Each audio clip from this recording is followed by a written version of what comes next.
Most people know Zeus as the god who throws lightning bolts from Mount Olympus, but that's just scratching the surface. Zeus's story is actually the backbone of all Greek mythology, a dramatic saga of family betrayal, cosmic warfare, and divine justice. His journey takes him from a hidden baby destined to overthrow a tyrant, through a decade-long war that shook the universe, to becoming the ultimate ruler who enforces law and order across the cosmos. Along the way, he battles monsters older than time itself, forges alliances with gods, and shapes the destiny of both mortals and immortals. This is the complete story of how Zeus rose to power and why he remains the supreme authority in Greek mythology. Zeus's story begins with a terrifying prophecy. His father Cronus, king of the Titans, received a warning that one of his own children would overthrow him, just as he had overthrown his father Uranus before him. Consumed by paranoia, Cronus made a horrifying decision. Every time his wife Rhea gave birth, he would swallow the newborn whole. One by one, he devoured 5 children: Hestia, Demeter, Hera, Hades, and Poseidon. When Rhea became pregnant with her 6th child, she couldn't bear to lose another. In desperation, she fled to the island of Crete.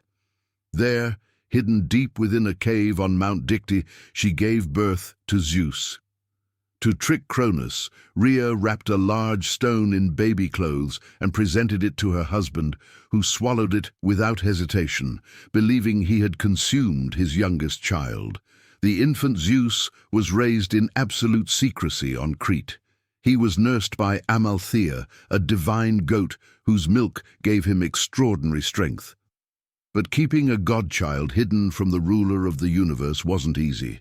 Warriors called the Curetes stood guard outside his cave, clashing their bronze shields and spears together whenever baby Zeus cried. The thunderous noise masked his voice, preventing Cronus from discovering his location. Protected by divine magic and loyal guardians, Zeus grew in secret, developing the power and strength he would need to fulfill the prophecy and challenge his father. When Zeus reached adulthood, the time for revenge had arrived. With guidance from his grandmother Gaia, the earth herself, and help from the Titaness Metis, goddess of wisdom and cunning, Zeus devised a brilliant plan. He approached his father disguised as a cupbearer and offered Cronus a special drink, a powerful potion mixed by Metis. The moment Cronus drank it, his stomach began to convulse violently. Unable to control himself, he vomited up everything he had swallowed years before. First came the stone that Rhea had substituted, which Zeus later placed at Delphi as a sacred monument. Then, one by one, came Zeus's siblings, now fully grown gods who had been trapped inside their father for years. Hestia, Demeter, Hera, Hades, and Poseidon emerged, ready to join their youngest brother in revolt against the Titans. Zeus knew that defeating the Titans would require more than just numbers. They needed weapons of unimaginable power. Deep beneath the earth, in the darkest depths of Tartarus, Cronus had imprisoned monstrous beings he feared: the Cyclopes, one-eyed giant craftsmen, and the Hecatonchires, the 100-handed giants. Zeus descended into those depths and freed them. Grateful for their liberation, the Cyclopes used their legendary forging skills to create 3 divine weapons that would change the course of the war. For Zeus, they crafted the thunderbolt, a weapon of pure lightning that could shatter mountains. For Poseidon, they forged a mighty trident that could command the seas. And for Hades, they created the Helm of Invisibility, allowing him to move unseen through any realm. Armed with these god-killing weapons, the Olympians were ready for war. The Titanomachy, the War of the Titans, lasted 10 brutal years and shook the very foundations of the cosmos. Zeus and the younger Olympian gods fought from Mount Olympus, while Cronus and the elder Titans battled from Mount Othrys. The Hecatonchires, The hundred-handed giants hurled massive boulders like rain, each of their 100 arms launching rocks simultaneously. Zeus wielded his thunderbolt, splitting the sky with divine lightning that illuminated the battlefield. Poseidon commanded earthquakes and tidal waves. The clash was so violent that the earth itself trembled. For years, neither side could gain the advantage. But slowly, with their divine weapons and the overwhelming power of the hundred-handed giants, the Olympians began to turn the tide. Finally, after a decade of cosmic warfare, the Titans fell. Zeus's final lightning strike broke their resistance, and the elder gods surrendered. The punishment was severe and eternal. Most of the defeated Titans were chained and cast into Tartarus, the deepest abyss beneath the underworld, where they would remain imprisoned forever under the watchful gaze of the Hecatoncheires. But Atlas, who had led the Titan forces in battle, received a special punishment. Zeus condemned him to hold up the sky itself on his shoulders for all eternity, a burden so heavy that Atlas could never rest, never escape, forever supporting the heavens above the earth. With the Titans defeated, the three brothers, Zeus, Poseidon, and Hades, stood as the victors. But who would rule what? To avoid another war among themselves, they agreed to decide by chance. They drew lots to divide the cosmos into 3 realms. Zeus drew the sky and claimed kingship over all the gods, becoming lord of Mount Olympus and supreme ruler of heaven. Poseidon drew the sea, becoming master of all oceans, rivers, and waters. Hades drew the underworld, ruling over the realm of the dead and all souls that passed beyond life. The earth itself remained neutral ground, shared by all 3 brothers under Zeus's ultimate sovereignty. From that moment forward, Zeus presided over the gods from his throne on Mount Olympus, the highest peak where heaven touches earth. But Zeus's authority wasn't just based on military might, it was founded on law and moral order. He became known by many sacred titles that revealed his true role in the cosmos.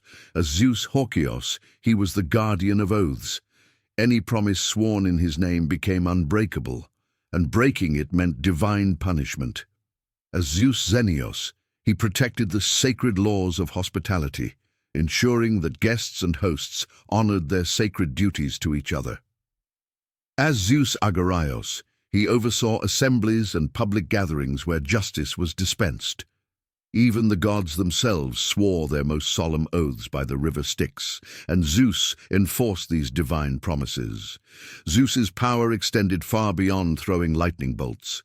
He became the ultimate enforcer of divine law and sacred oaths. Any god who dared to break an oath sworn by the river Styx faced severe consequences. A full year of unconsciousness, followed by 9 years of exile from the divine councils on Mount Olympus. This wasn't just empty threat. Zeus personally ensured every punishment was carried out. He controlled the weather, sending rain to nourish crops or withholding it to bring drought. Thunder became his voice, and lightning his warning. He communicated through signs and omens, particularly at the Oracle of Dodona, where priests would interpret the rustling of sacred oak leaves as Zeus's divine messages. Most importantly, Zeus represented cosmic stability after generations of chaos and violence. The age of brutal succession wars had ended, replaced by his structured, lawful reign. Zeus's first marriage carried a terrifying warning that echoed his father's fate.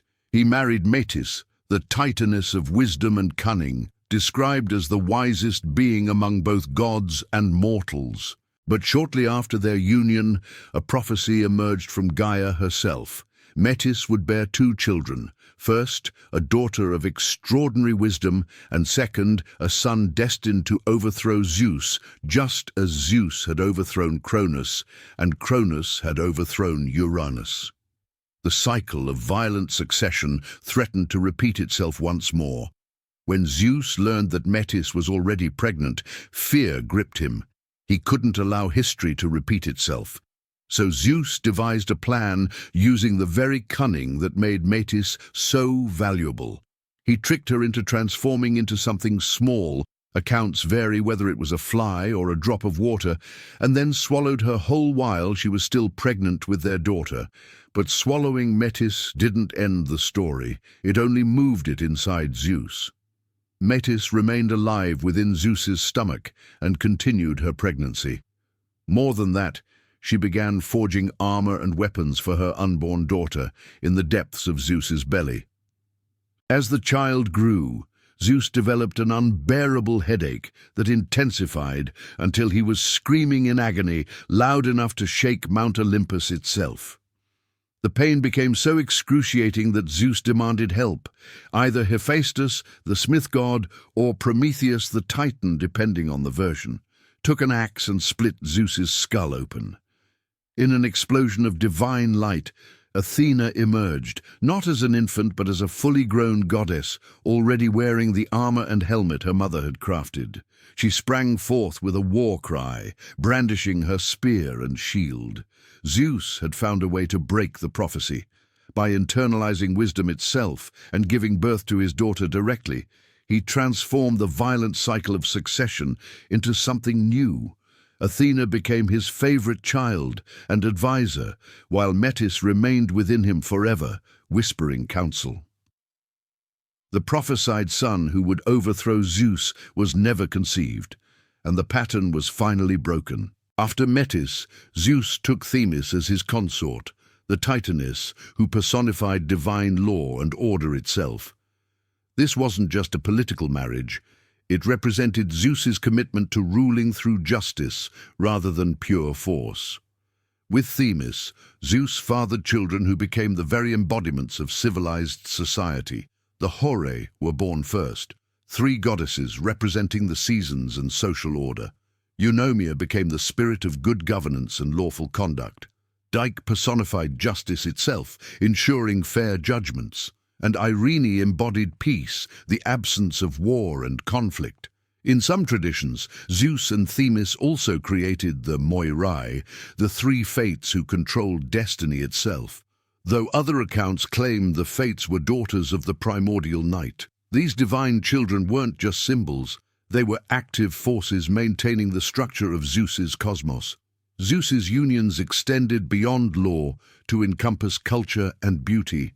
With Eurynomy, he fathered the 3 Charites known as the Graces, goddesses of charm, beauty, and creativity who brought joy to both gods and mortals.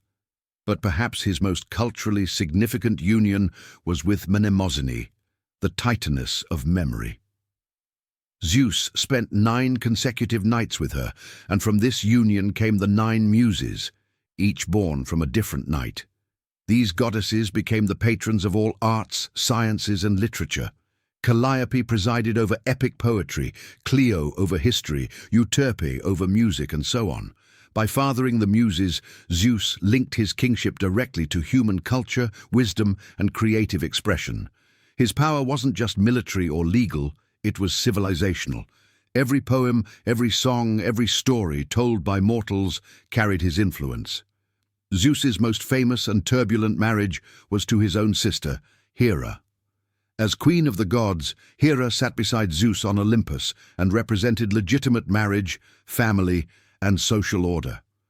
Together they had several important children. Ares became the god of brutal warfare and bloodshed. Hebe served as cupbearer to the gods and personified eternal youth. Eileithyia became the goddess of childbirth, assisting mortal women in labor. The parentage of Hephaestus, the craftsman god, varies in different accounts. Some say he was born from Hera alone as an act of retaliation, while others name Zeus as his father. But despite the importance of their union, Zeus and Hera's marriage was notoriously troubled.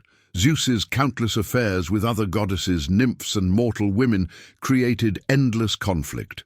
Hera, as the patron of legitimate marriage, took these betrayals personally and often persecuted Zeus's illegitimate children, creating some of mythology's most dramatic conflicts. Even after defeating the Titans, Zeus's rule faced new challenges from the cosmos itself. The Gigantomachy, the war of the giants, erupted when Gaia, still bitter over her Titan children's imprisonment, gave birth to a race of enormous beings specifically designed to overthrow the Olympian gods. These weren't ordinary giants. They were born from the blood of Uranus that had fallen on the earth, making them primordial forces of chaos. The giants were nearly invincible, and prophecy declared that they could not be killed by gods alone. A mortal hero had to strike the final blow. This is where Heracles, Zeus's future demigod son, would eventually play a crucial role.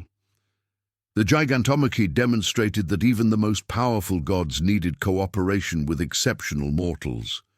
It also showed that Zeus's authority rested not just on divine might, but on alliances that bridged the gap between heaven and earth. But the greatest single threat to Zeus's reign came from Typhon, the most terrifying monster ever born. Created by Gaia and Tartarus specifically to destroy Zeus, Typhon was a creature of pure chaos and destruction. From the waist up, he was humanoid, but massive beyond comprehension. From the waist down, instead of legs, he had countless writhing serpents. His arms ended in 100 dragon heads, each spewing fire and venom. His eyes blazed with hatred, and his roar was so terrible that even the gods fled in terror when they first heard it. Some accounts say his head brushed the stars themselves. The battle between Zeus and Typhon shook the entire cosmos. Zeus unleashed his thunderbolts in a continuous barrage, each strike illuminating the heavens like a second sun. The combat raged across multiple battlefields as Typhon fled from mountain to mountain. At one point, Typhon actually gained the upper hand. He wrapped Zeus in his serpentine coils, wrenched away Zeus's sickle, and cut the sinews from Zeus's hands and feet, completely paralyzing the king of the gods. The disabled Zeus was dragged to a cave in Cilicia, where a dragon woman named Delphine guarded both Zeus and his severed sinews. It seemed the prophecy of Zeus's downfall might finally come true. But Hermes, the cunning messenger god, along with Egipan, managed to steal back the sinews and restore them to Zeus's body. Reinvigorated and furious, Zeus pursued the fleeing Typhon with renewed vengeance. The fates themselves intervened, tricking Typhon into eating enchanted fruits that weakened him significantly. In the final confrontation, Zeus cornered the monster in Sicily and hurled the entire Mount Etna on top of him, burying Typhon alive beneath millions of tons of volcanic rock. To this day, the volcano's eruptions and fire are said to be Typhon's imprisoned breath trying to escape.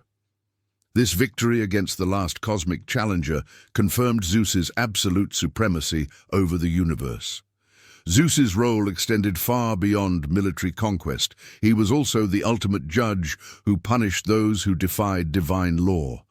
Perhaps the most famous case of Zeus's justice involves Prometheus, the clever Titan who sided with Zeus during the war, but later became his greatest irritant. The conflict began at Mecone, where gods and mortals were dividing sacrificial portions. Prometheus attempted to trick Zeus by wrapping bones in attractive fat while hiding the good meat under ugly innards, hoping humans would get the better portion. Zeus saw through the deception but allowed it to proceed, using it as justification for future punishment. When Prometheus then stole divine fire from the gods and gave it to humanity, enabling civilization and technology, Zeus's anger reached its peak. The punishment was calculated and cruel. Prometheus was chained to a rock in the Caucasus Mountains, where every single day a giant eagle would descend and devour his liver. Because Prometheus was immortal, his liver would regenerate overnight, only to be eaten again the next day in an eternal cycle of agony. This torture would last for thousands of years until Heracles, Zeus's own son, would eventually free Prometheus, but only with Zeus's explicit permission, demonstrating that even mercy came under Zeus's ultimate authority. To counter the gift of fire and punish humanity for accepting it, Zeus orchestrated one of mythology's most consequential acts. He ordered Hephaestus to craft the first woman from clay. Each god contributed something to her creation. Athena gave her skills in weaving, Aphrodite gave her beauty and charm, Hermes gave her cunning speech, and Apollo gave her musical talent. They named her Pandora, meaning all-gifted. Zeus then sent her to Epimetheus, Prometheus's less clever brother, as a bride. Despite Prometheus warning his brother never to accept gifts from Zeus, Epimetheus was captivated by Pandora's beauty and married her. Pandora came with a mysterious jar, later mistranslated as a box, which she was explicitly told never to open. But curiosity overwhelmed her, and when she finally lifted the lid, all the evils, diseases, hardships, and sufferings of humanity came pouring out into the world.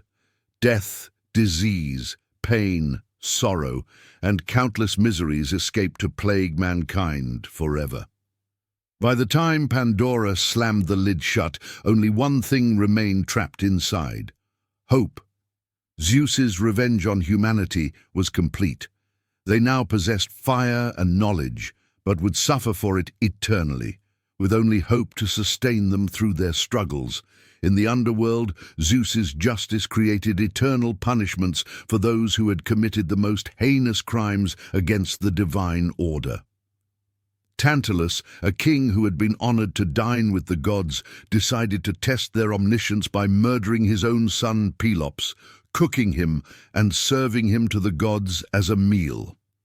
Though the gods immediately recognized the crime and resurrected Pelops, Tantalus's punishment was designed to match his offense. He was placed in a pool of water beneath a fruit tree, but whenever he bent to drink, the water would recede, and whenever he reached for the fruit, the branches would rise beyond his grasp.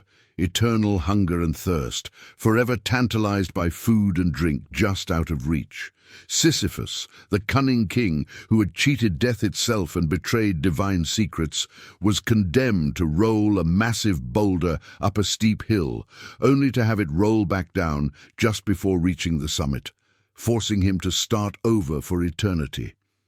And Ixion, who had attempted to seduce Hera herself, was fooled by Zeus into coupling with a cloud shaped like Hera, which produced the race of centaurs. For his presumption, Ixion was bound to a flaming wheel that spins forever through the sky. These punishments weren't just revenge. They were cosmic reminders that challenging divine authority brought consequences beyond imagination.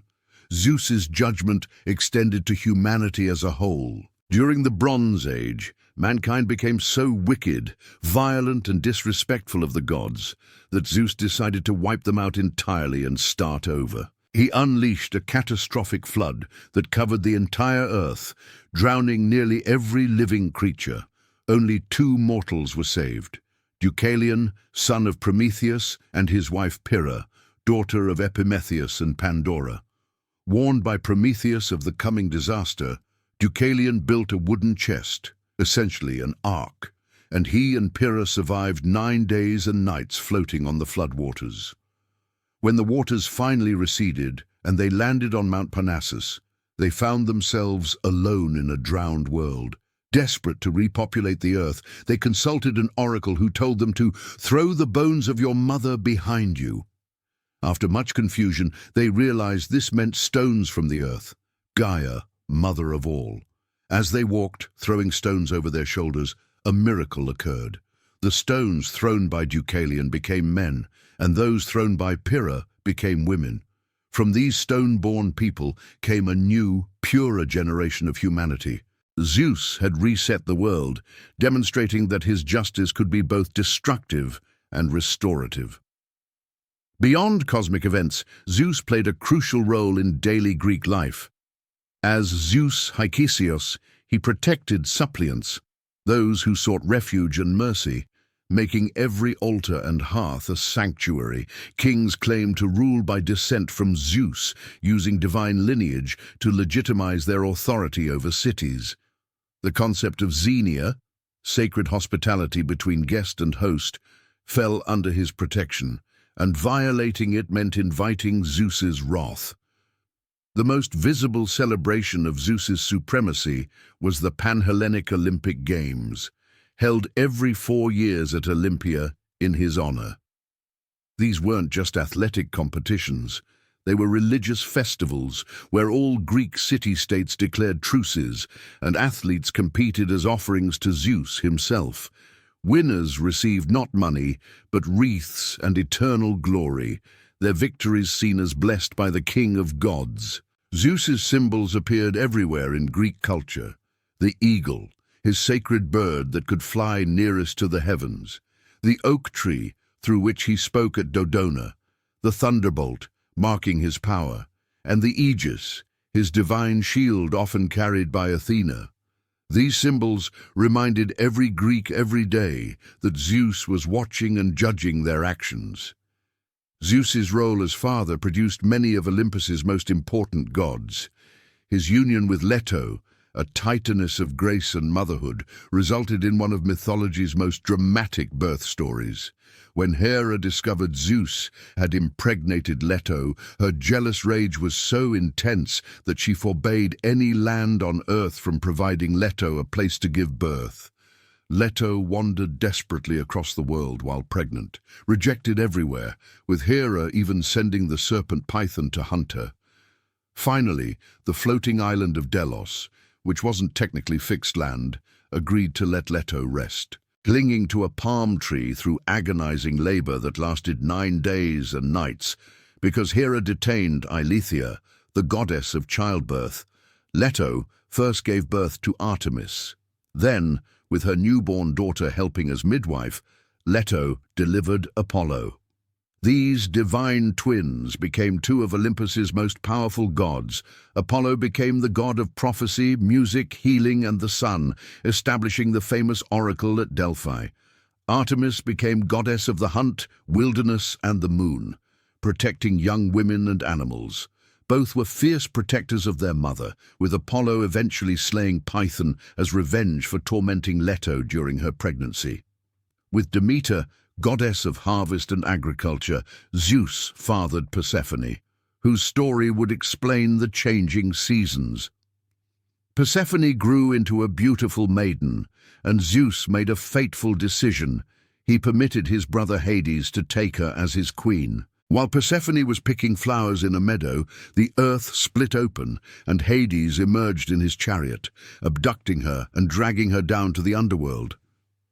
Demeter's grief was so overwhelming that she abandoned her duties, causing all crops to fail and threatening humanity with extinction.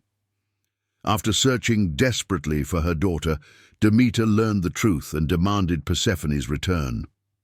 Zeus intervened, negotiating a compromise. Because Persephone had eaten 6 pomegranate seeds in the underworld, binding her to that realm, she would spend 6 months of each year with Hades as queen of the underworld, and 6 months with her mother on earth. This divine arrangement created the seasons. When Persephone returns to her mother, Demeter's joy brings spring and summer. But when Persephone descends back to Hades, Demeter mourns and the world experiences autumn and winter. Zeus's decision, while allowing the abduction, ultimately balanced the needs of all parties and gave the natural world its rhythm. Zeus's union with Maia, a shy mountain nymph who lived in a cave, produced one of mythology's most mischievous and clever gods. Hermes was born at dawn, and within hours of his birth he was already causing trouble. By midday, the infant god had crawled from his cradle, found a tortoise, killed it, and invented the lyre by stringing its shell. By evening, he had stolen 50 cattle belonging to his half-brother Apollo, cleverly making them walk backwards to confuse any tracker. When Apollo discovered the theft and angrily confronted the newborn, Hermes played innocent, even swearing false oaths while still in his cradle. Zeus was called to judge the dispute, but instead of punishing Hermes, he was amused by the baby god's audacity and cunning. Apollo's anger melted away when Hermes played the newly invented lyre. The music was so beautiful that Apollo offered to trade his entire herd for the instrument. The brothers reconciled, and Hermes was appointed as the god's messenger, guide of souls to the underworld, patron of travelers, merchants, thieves, and anyone who needed quick wits. His combination of cunning, charm, and loyalty made him invaluable to Zeus, running divine errands and serving as the link between heaven, earth, and the underworld. Zeus's affair with Semele, a mortal princess of Thebes, resulted in one of the strangest divine births.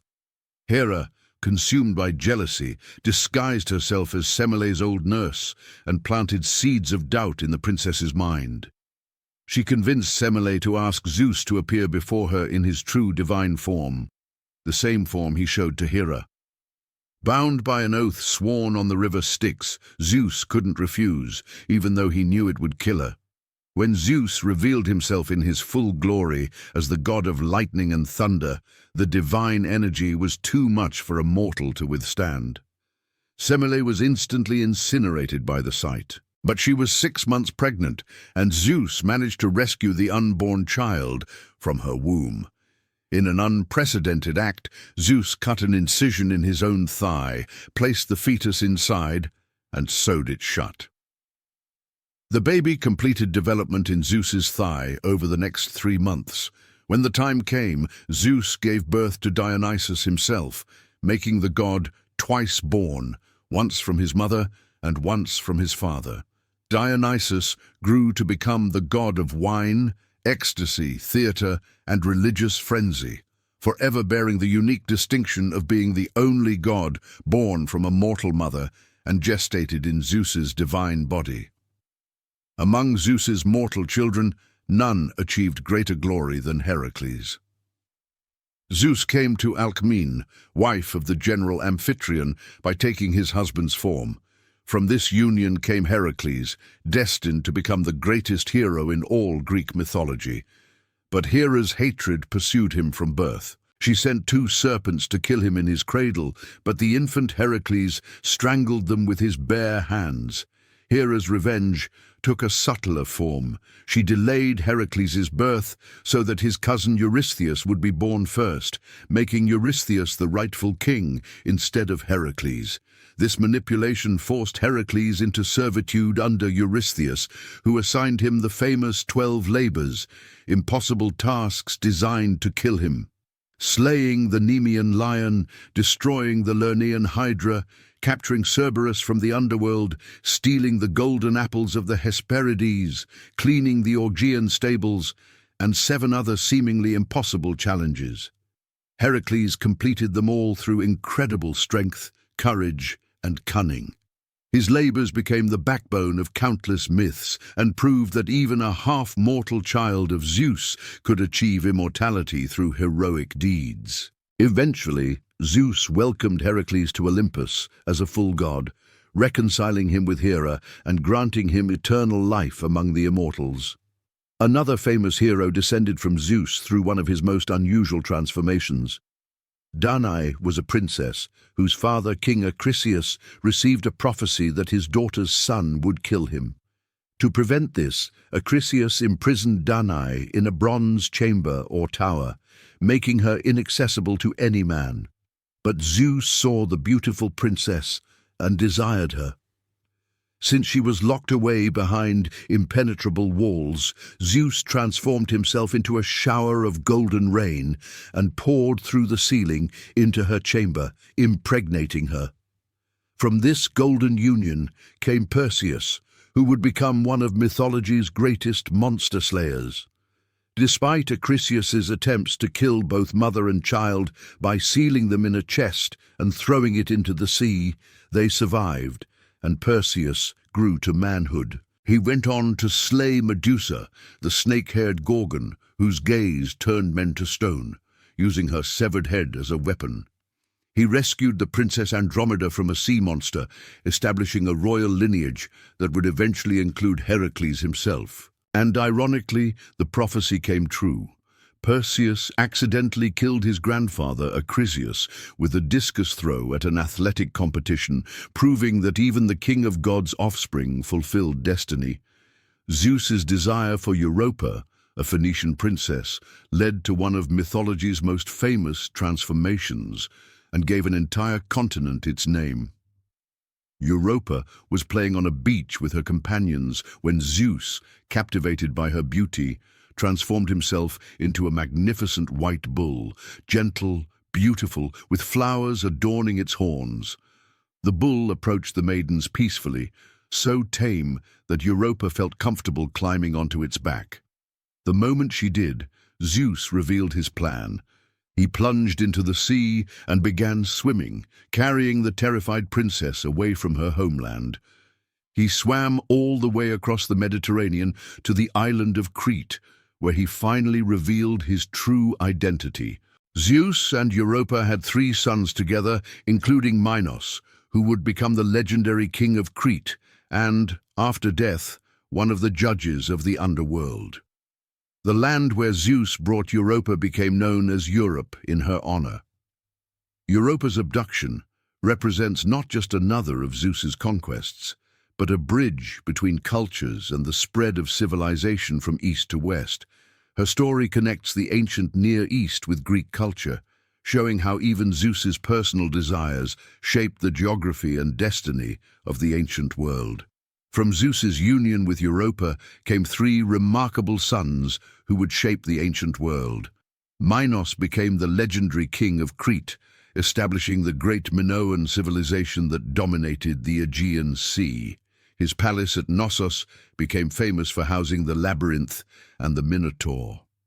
After his mortal life, Minos was rewarded with a position as one of the 3 judges of the dead in the underworld, where he continues to dispense justice to departed souls. Rhadamanthus, known for his wisdom and strict sense of justice, also became a judge in the afterlife, ruling over the souls of those from Asia and the islands of the Blessed.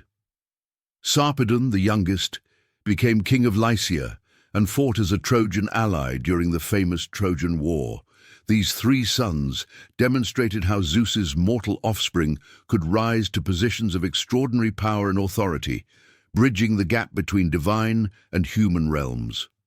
Zeus's love affair with Callisto, a beautiful nymph and follower of Artemis, ended in tragedy and transformation.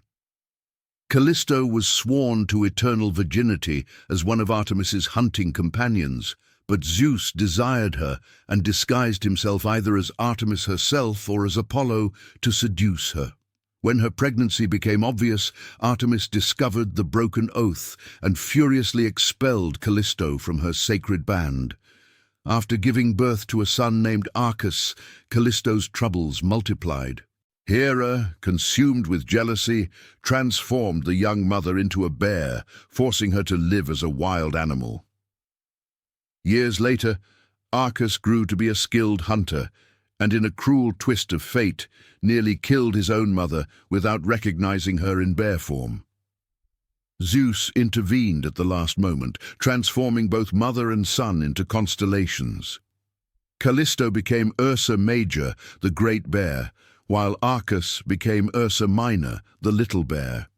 They circle the North Pole of the sky for eternity, forever together yet forever separated, a celestial reminder of Zeus's complicated relationships and their consequences. One of Zeus's most famous transformations involved Leda, the Queen of Sparta. Zeus approached her in the form of a magnificent swan, either seducing her or seeking her protection from a pursuing eagle, depending on the version. From this unusual union came eggs. Yes, eggs, from which hatched some of mythology's most important figures.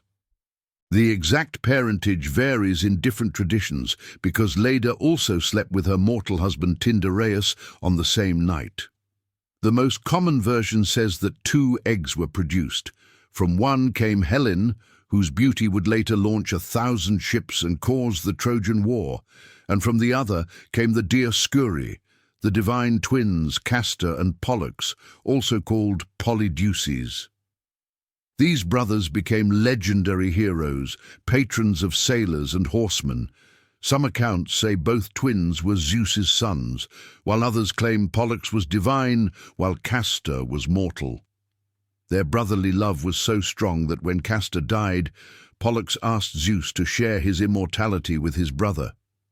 Zeus honored this devotion by placing them both in the sky as the constellation Gemini, where they remain inseparable. Not all of Zeus's abductions involved romantic desire. Ganymede was a Trojan prince, renowned throughout the ancient world as the most beautiful mortal boy ever born. Zeus, struck by the youth's exceptional beauty, decided Ganymede should serve as cupbearer to the gods on Mount Olympus, a position previously held by his daughter Hebe.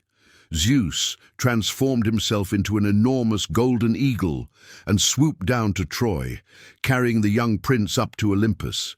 In most artistic depictions, Ganymede is shown being lifted by the eagle, unaware that the bird is actually Zeus himself. To compensate Ganymede's father for the loss of his son, Zeus gifted him immortal horses. On Olympus, Ganymede was granted eternal youth and immortality, serving the gods their nectar and ambrosia. His constellation, Aquarius the water-bearer, immortalizes his role as divine cupbearer. This story, while controversial by modern standards, was celebrated in ancient Greece as an example of divine favor and the elevation of mortal beauty to the divine realm.